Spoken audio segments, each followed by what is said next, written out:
The full moon rises on another episode of Werewolf Gaming.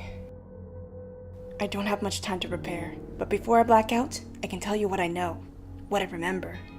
Whoever stumbles on this video, I pray you are safe, and I pray that I don't escape. Don't Escape is a flash game made in 2013 by a Polish indie developer that goes by the name of Scriptwelder.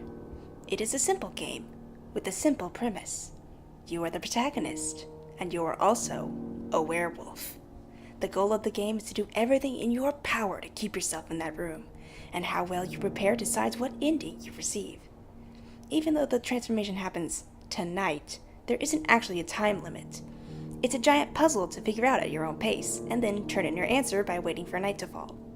Or, you can just look up the solution. But where's the challenge in that? And a challenge it is, not one many can understand.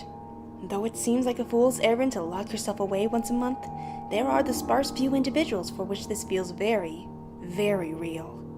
Clinical lycanthropy is a rare manifestation of schizophrenic, bipolar, and/or major depressive symptoms where the afflicted believe they have changed into, will change into, or are currently some form of animal, with the animal in question ranging from pigs, snakes, cats, and of course, wolves and dogs.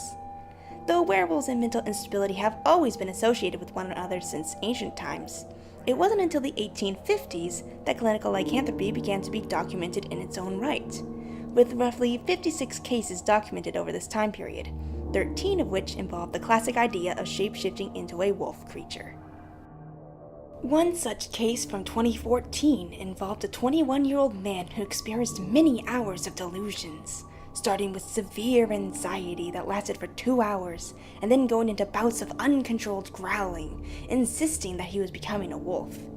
He then went into visual and physical hallucinations about hair growing on his body, his teeth sharpening, chest expanding, and a hardening of his jaw and face muscles. Luckily, with the help of doctors and psychiatrists, after 4 weeks of medication, he was in a more positive state and free of his delusions.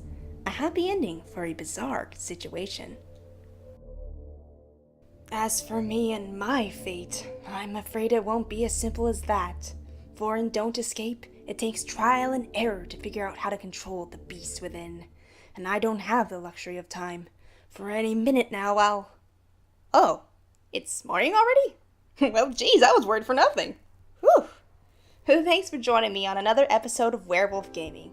Next time, tune in for some mindless entertainment, because I'll see you when the next moon rises.